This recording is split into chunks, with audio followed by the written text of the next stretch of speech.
गुरुरेव गति गुरुमेव भजे गुरुनैव सहास्मि नमो गुरवे न गुरुः परमं शिशुरस्मि गुरुः मतिरस्ति गुरो मम पाहि गुरो सच्चिदानन्दरूपाय विश्वोत्पत्त्यादिहेतवे तापत्रयविनाशाय श्रीकृष्णाय वयं नमः।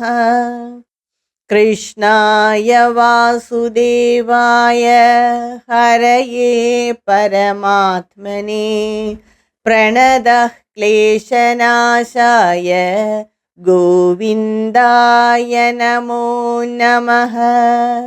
यं प्रव्रजन्तमनुपेदमपेदकृत्यं द्वैपायनो विरहकातर आजुहाव पुत्रेति तन्मयतया तरवोऽभिनेदुस्तं सर्वभूतहृदयं मुनिमानतोऽस्मि। नारायणं नमस्कृत्य नरं चैव नरोत्तमं देवीं सरस्वतीं व्यासं ततो जयमुदीरयेतः। सर्वेभ्यः नमस्कारः. We are saying Canto 4 of Srimad Bhagavata Mahapurana, and in my last video we saw that Lord Brahma, along with the Devas and the Pitas, Prajapatis, everyone, they went and met Bhagavan Sri Rudra in Kailasa. At that time, he was teaching the Rishis, and he was in that posture of Bhagavan Dakshinamurti. And Bhagavan Sri Rudra saluted all of them, and Lord Brahma said that Shiva and Shakti are not different. Then why did you obstruct the yajna of Daksha Prajapati? And why did you abruptly stop the yajna of Daksha Prajapati? Lord Brahma asked to Sri Rudra and requested Sri Rudra to continue the yajna. For that, Bhagavan Sri Rudra said, I did not do that out of revenge, to take revenge on Daksha Prajapati, because I know the jivas are deluded by Maya, and so I do not care whatever they tell about me or whatever, if they do not give me the Yajna and all that, I do not care for that. And I didn't do it to take revenge on Daksha Prajapati, but to correct Daksha Prajapati. Daksha Prajapati is a leader, so he must be right, or otherwise all the subjects will follow that. So in order to correct Daksha Prajapati, I did that. And he said, Prajapati dhakta kshirshna shiraha ajamukham bhavatu. So let the burned head of Daksha Prajapati be turned, or let him get the ajamukha bhavatu. Let him get the head of the goat, he said. And Sri Rudra also said that who all lost their parts of the body like hand or teeth or whatever it is, let them all get the parts of their body again. So there will be no loss there. And Bhagavan Sri Rudra along with Lord Brahma, they all went to the sacrificial hall, and there Sri Rudra united the trunk of Daksha Prajapati, the dead trunk of Daksha Prajapati, with the head of the sacrificial animal goat. And immediately Daksha Prajapati came to life, and he saw Bhagavan Rudra standing there, and he said that I have inflicted so many insults on you. I have insulted you so much. I have restricted the Yajna Bhaga that is entitled to you. So all that I did, but you have by your graceful nature, you have given me life, and I will use this life to worship Brahman, he said. And his father, that is Daksha Prajapati's father, Lord Brahma, said, commence the yajna again, Daksha. He said like that. And he commenced the yajna. And at that time, because Bhagavan Sri Rudra is there, Lord Brahma is there, so Daksha Prajapati and all others invited Bhagavan Sri Vishnu to that sacrificial hall.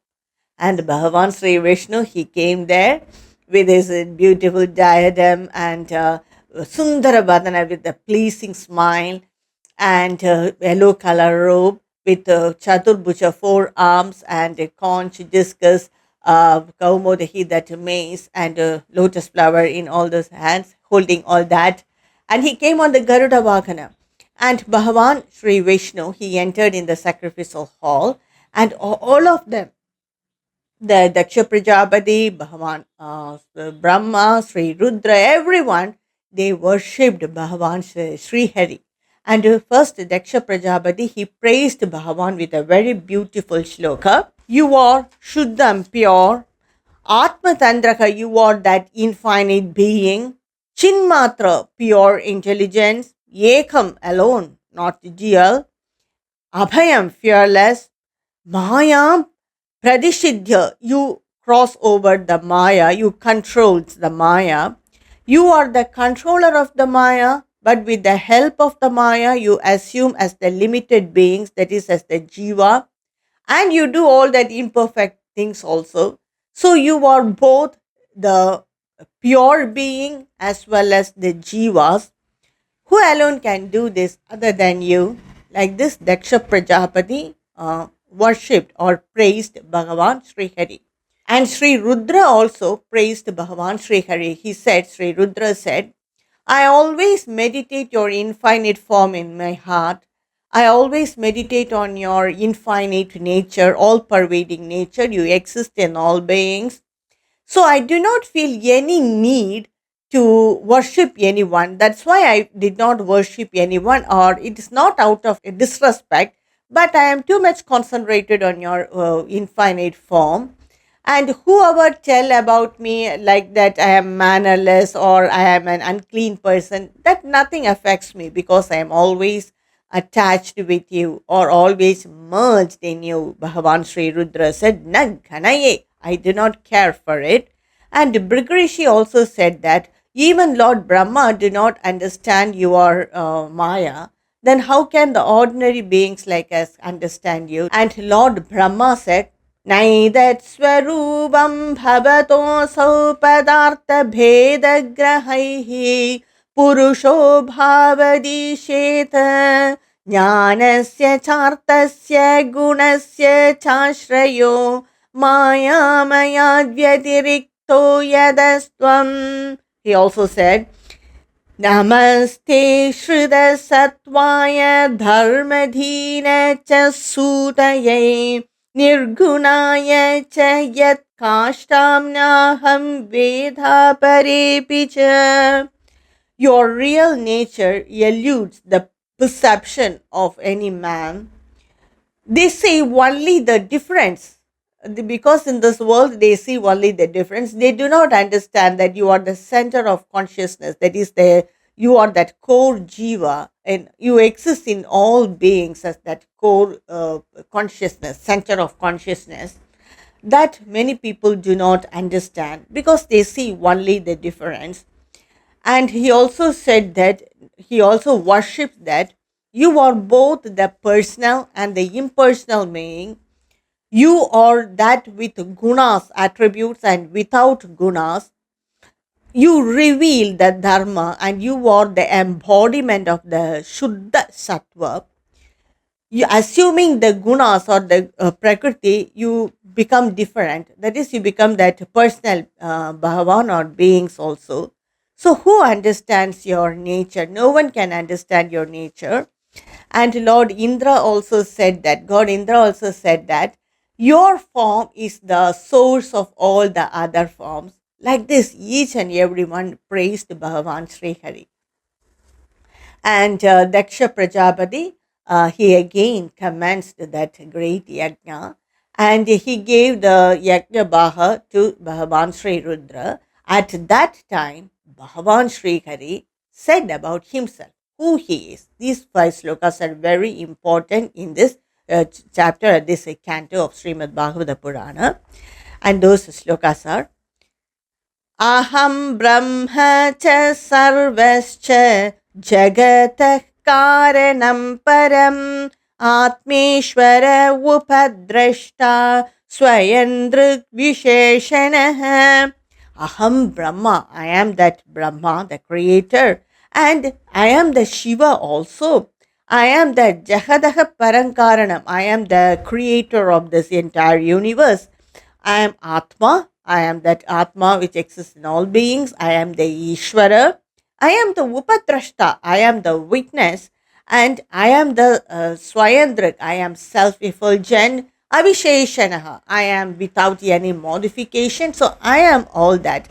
There is no difference between Shiva or Brahma or myself. I am all that. आत्ममायां समाविश्य सोऽहं गुणामयीं द्विज सृजन् रक्षन् हरन् विश्वं दग्धेर्सज्ञाक्रियोचिताम्. I assume different roles. I am the creator, I sustain all the beings, and in the end, I take everything in me. So, according to the role I play, I have different names as a Brahma, Vishnu, and Shiva. Actually, I am that one being. There is no one other than me.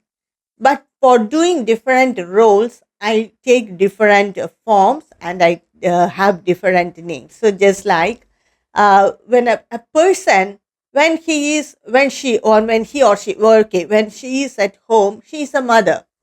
When she goes to office, she's the boss. When she goes to a market, she's a customer. So according to that, she plays the role, and she cannot behave in all these places in the same way. So according to the role, her nature also changes. So just like that, that Brahman, when he creates, he is Lord Brahma. When he sustains, he is Lord Vishnu. And when he destroys, he is Bhagavan Rudra or Shiva. Just like the different parts of the body, we have the hands, the eyes, the nose. They are all parts of the body. They are not different, but they all that is said as the body. But they do different functions. That's all. Just like that, he said. And he also said that Tasmin Brahmanyadvidiye Kevale Paramatmani Brahmarudrau cha Bhutani Bedena Agnya Anupashyati. This Brahma, Shiva, and Rudra, all that, or Mahavishnu, they are all that same. That is, I am undivided, pure Paramatma. Bhagavan says that I am that undivided, pure Paramatma. Only the ignorant see me as different as Brahma, Vishnu, and Shiva. Actually, I am not different. I am that non-dual being. त्रयाणामेकभावानां यो न पश्यति वैभिदां सर्वभूतात्मनां ब्रह्मन् स शान्तिमधिगच्छति. One who does not perceive any difference in me, like Brahma, Vishnu, or Maheshwara, who in reality is one. They are not three or anything. And he is that pure consciousness which pervades in all beings. That being which pervades in all, that is said as Brahma, Vishnu, and Shiva. And a person who do not see this difference, he attains eternal peace, says Bhagavan Sri Vishnu. And when everyone heard this from Bhagavan Sri Vishnu, they all were satisfied and they were all cleared of doubts. And Daksha Prajapati very successfully completed the yajna, and he gave the yajna baha, which is entitled to Sri Rudra. He did not see any partiality or any favoritism in between these devas or the Ishvara. And the yajna was, by the grace and the blessing of Bhagavan Sri Hari, it was completed successfully. And all got the benefit of it. And Srimad Bhagavata says, whoever reads this episode of Daksha's yajna and how he was destroyed and how he again restored that yajna, one who reads this episode or one who listened to it or one who hear it from some source, they all will be cleared of all sins. They will attain peace of mind and they will attain fame and longevity. So, with that ends this episode of Daksha Prajapati and his yajna. And the next comes a very interesting and very uh, beautiful story, that is Dhruva Charita. It is the story of a very young boy, merely 5 years of age, Dhruva. And that story takes the line of Swayambhuva Manu and Shatarupa. Swayambhuva Manu and Shatarupa, they had 5 children and 3 daughters. About the 3 daughters we saw in the last canto itself, and they had 2 sons, Uttanapada and Priyabrata. And Uttanapada had 2 wives. First wife's name is Suniti, and their son is Dhruva. Uttanapada and Suniti's son is Dhruva, young Dhruva. And Uttanapada also took his another wife, second wife. Her name is Suruchi. Uttanapada and Suruchi's child is Uttama. Actually, Uttanapada always had some soft corner for his second wife Suruchi, and so he liked his second son Uttama. More than he liked the second son, the Suruchi demanded that her son should always be loved. And so Uttanapada, the king Uttanapada, he always have the second son on his lap and fondle with him, play with him, and do everything. So like this, one day Uttanapada was sitting along with Suruchi and fondling the young Uttama. Uttama is younger than Dhruva, maybe 2 or 3 years old. At that time, Dhruva, he came running towards his father. He wanted to climb on the lap of his father and sit there for some time.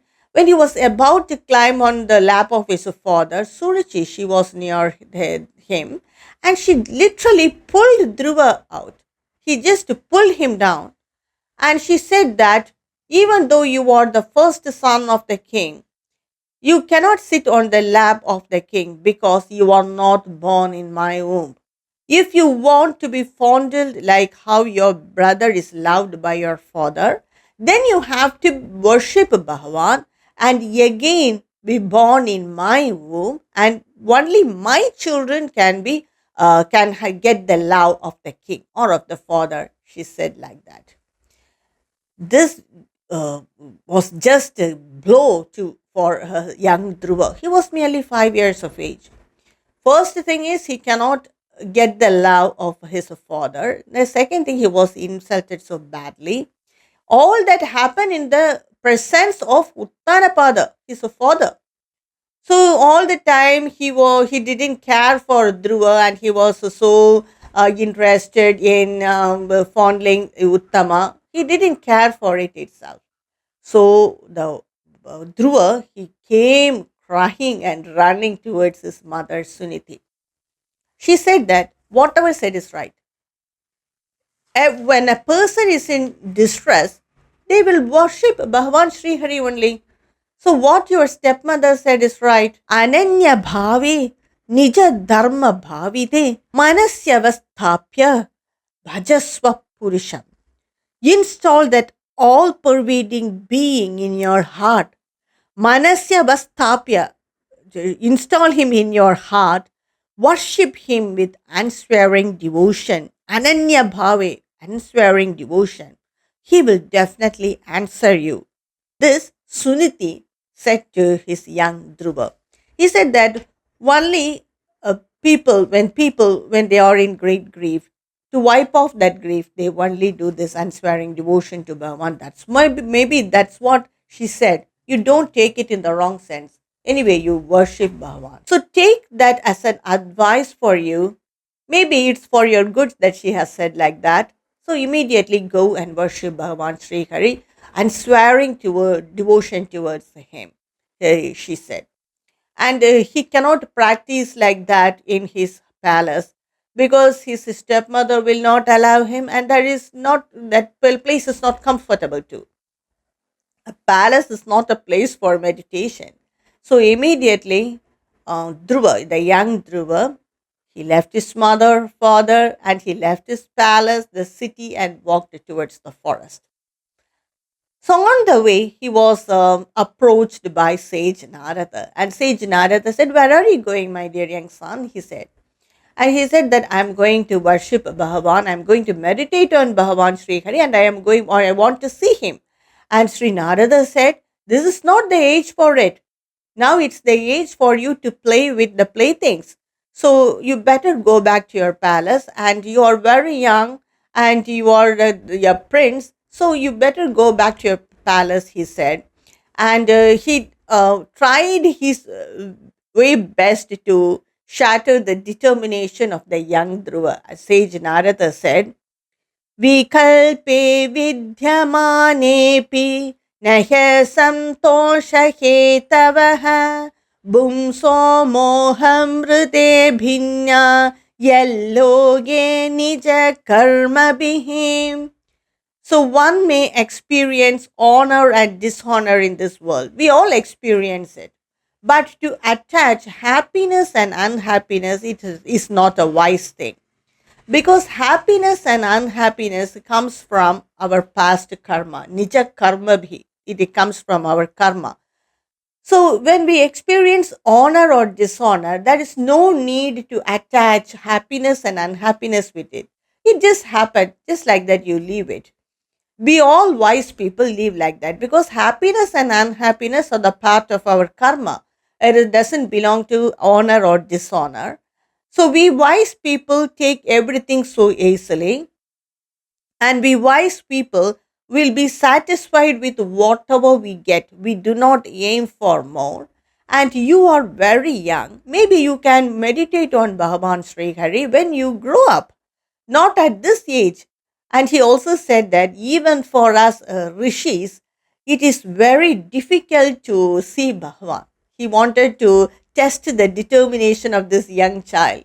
He said that it is very difficult to worship Bhagavan Sri Hari and see him. It is not even possible for us, we sages, because we have renounced the worldly life and we wander in this world. It is very difficult for us to see him, my dear young child. So why not you better go back to the palace instead of suffering in this forest, he said. And young Dhruva said, Rishi, maybe any other person will accept your advice, but not me. I am a Kshatriya. I do not take insult from anyone, whoever it may be. And I resist to injury. It's there in my blood. I am a Kshatriya. So I want to follow my mother's advice, and I want to see Bhagavan Sri Hari, he said. And Sage Narada said, okay, if you are so determined, I will teach you how to meditate on Sri Hari. And young Dhruva said, yeah, that's a great help for me. If you want to help me in any way, instead of shattering my determination, please help me to meditate, how to meditate on Bhagavan Sri Hari. As my guru, you please guide me, young Dhruva said. And Sage Narada said, तादगच्छ भद्रन्ते यमुनायास्तटं शुचि पुण्यं मधुवनं यत्र सानिध्यं नित्यदा हरे.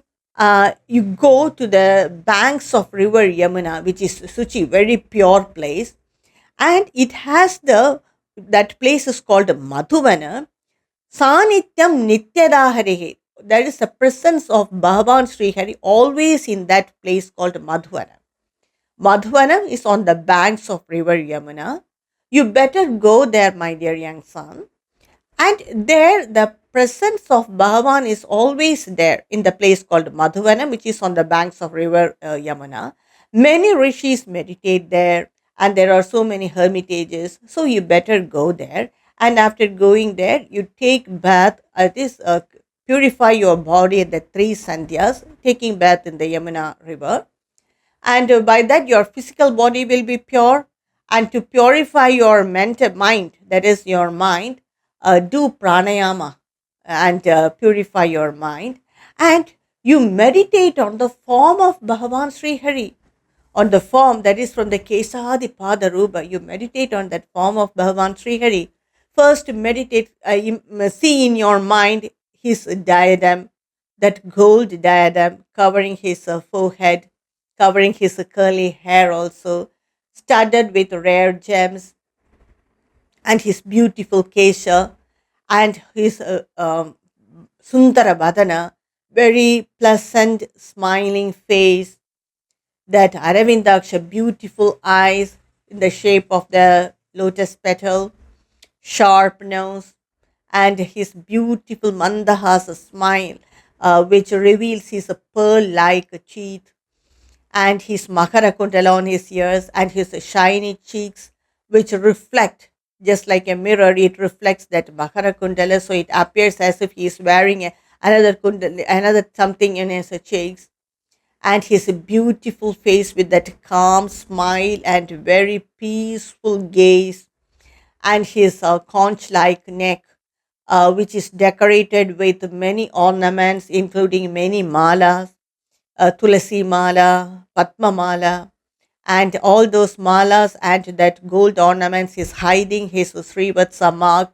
But when he moves, we can see that Srivatsa mark, and he is wearing that Kaustuba money on his neck, and he's a Chadurbhuja, four arms.